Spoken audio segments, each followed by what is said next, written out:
Bonjour. Je comprends que ce sujet que je m'apprête à aborder serait relativement mal accueilli. Ça dépend. Mais ne maudissez jamais vos ex-petites amies.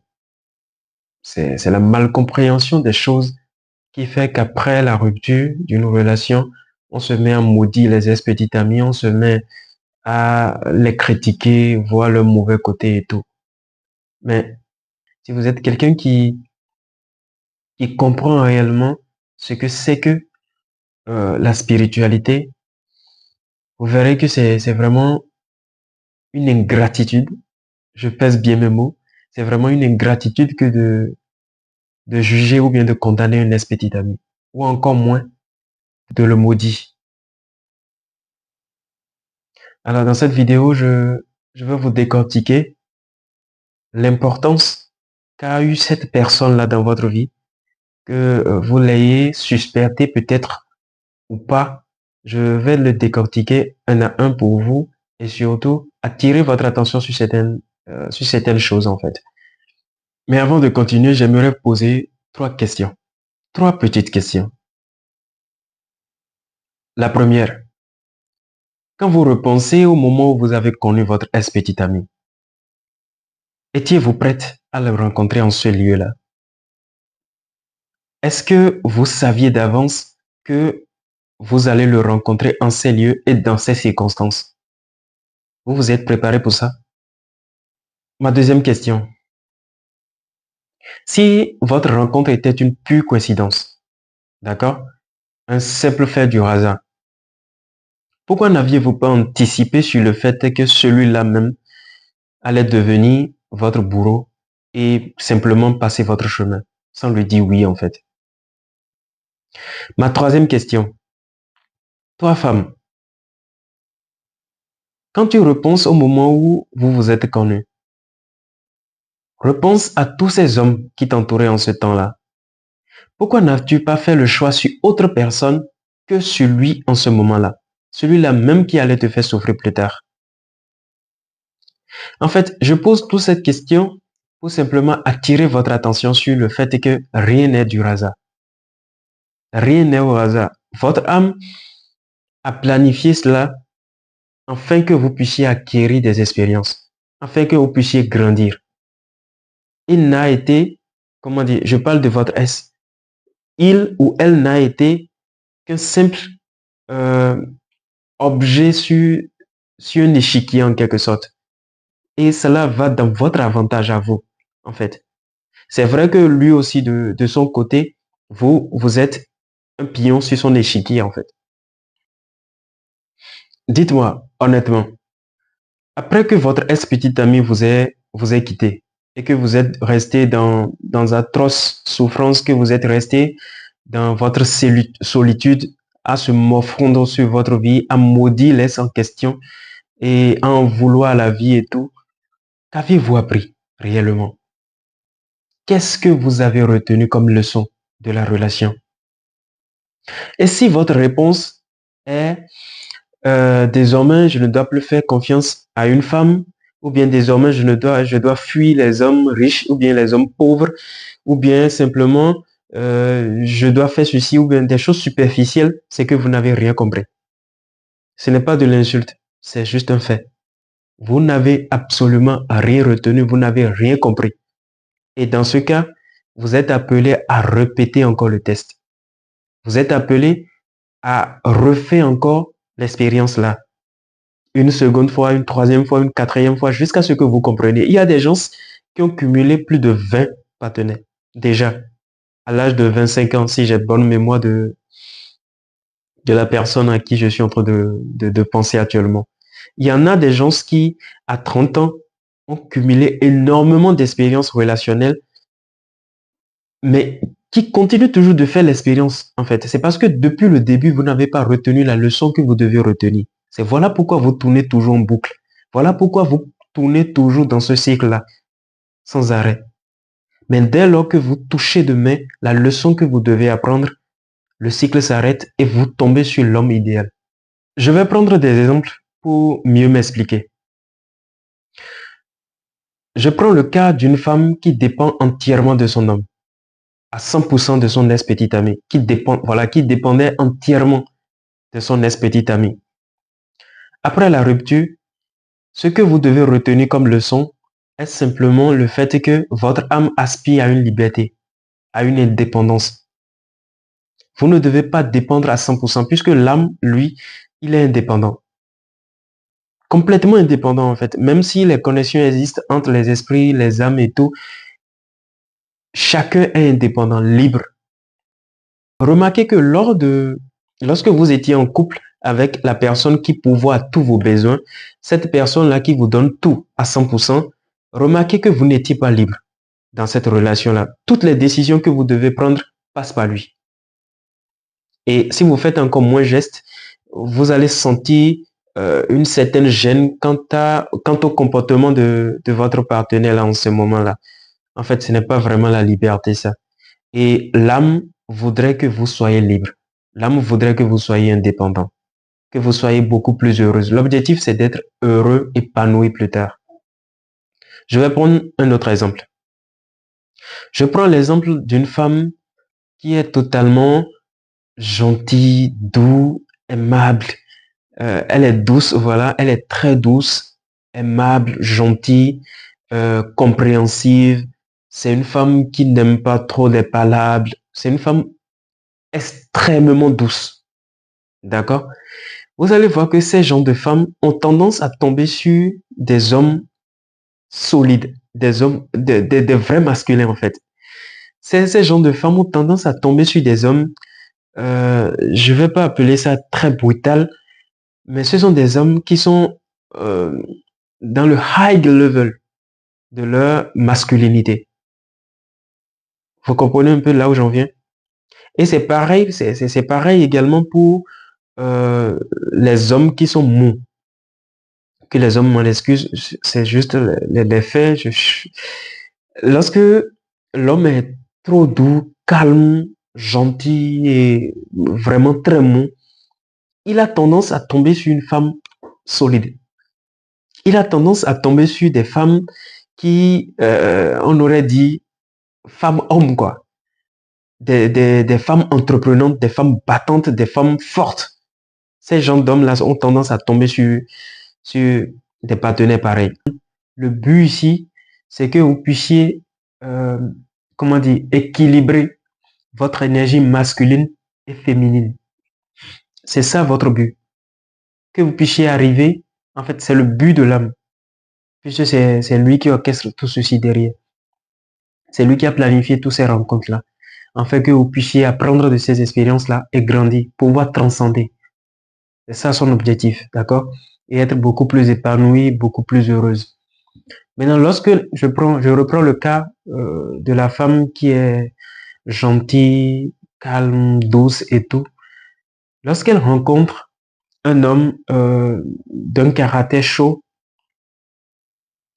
vous allez voir qu'à la fin de la relation, la femme a tendance, bon, pour ceux qui observent bien, hein, pour ceux qui euh, sont dotés d'une capacité fine d'observation, ils peuvent remarquer que à la fin d'une certaine de ces genres de relations, la femme qui était jadis douce, calme, devient maintenant très entreprenante, devient plus battante.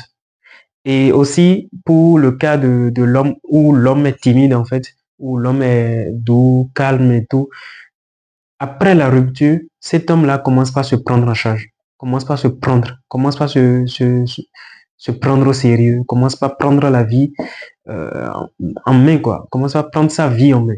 Voilà. En fait, qu'est-ce qui s'est passé dans cette relation-là? L'homme, ayant un caractère chaud, a communiqué son énergie masculine à la femme qui, en son temps, avait une énergie féminine que je peux, si je veux mettre ça sur une échelle de 100%, son énergie féminine était peut-être à 95 et son énergie masculine peut-être à 5%. D'accord? Or, le but, c'est d'arriver à faire 50-50. Le but, c'est d'arriver à faire 50-50. de cette énergie-là. Ne pas laisser une énergie dominer plus sur l'autre. D'accord? Donc, la femme là en question, elle a tellement laissé, elle a tellement développé son côté féminin, elle a tellement développé son énergie féminine qui fait qu'elle a tendance à attirer ceux qui ont une grande énergie, une grande énergie masculine. Voilà. Donc, lorsque elle rencontre un homme qui a un très grand caractère, un grand caractère fort, voilà. Lorsqu'elle rencontre un homme qui a une énergie masculine assez puissante, l'homme a tendance à lui donner un peu de son énergie. D'accord? Vous avez déjà entendu que lorsqu'on fait l'amour avec un homme ou avec une femme, on s'échange des énergies. En fait, sur ce plan-là aussi, ça se fait. D'accord? Sur ce terrain-là également, c'est fait. Où la femme très masculine communique son énergie féminine, un peu de son énergie féminine à l'homme, et l'homme communique également son énergie masculine à la femme. Voilà pourquoi à la fin de la relation, la femme devient beaucoup plus entreprenante et l'homme également qui était mou de l'autre côté également devient plus entreprenant et commence maintenant par prendre conscience du fait qu'il n'avait pas développé ce côté-là. Est-ce qu'il savait ça depuis le début? S'il n'y avait pas cette relation-là, est-ce qu'il pourrait acquérir cette expérience-là? Maintenant, au cas où cela, ça marche, et la femme commence par devenir très entreprenante, cela, ça marche lorsque la femme est attentive. Attentive. Ça marche lorsque la femme est attentive. Ça marche lorsque la femme est consciente que quelque chose lui manque et qu'elle doit apprendre. Et à la fin de cette relation-là, elle a pris conscience de la leçon qu'elle devait tirer de cette relation-là. Et voilà comment elle a fait en sorte de commencer maintenant par cultiver le côté masculin de son côté. Même si vous ne parvenez pas à équilibrer les deux énergies, que ce soit masculine ou féminine, même si vous n'arrivez pas à les équilibrer à 50-50, si vous êtes une femme normale, c'est normal que vous soyez une femme et que vous ayez une très grande potentialité en énergie féminine. Mais ne faites pas en sorte que l'énergie masculine soit trop bas. Ne faites pas en sorte que l'énergie masculine soit trop bas. Ce n'est pas bien. Et également pour l'homme, de faire en sorte que l'énergie masculine domine plus sur l'énergie féminine. Le rapport 95-5, ce n'est pas bien. Le rapport 80-20, ce n'est pas trop bien. 75-25, c'est pas mal, c'est acceptable.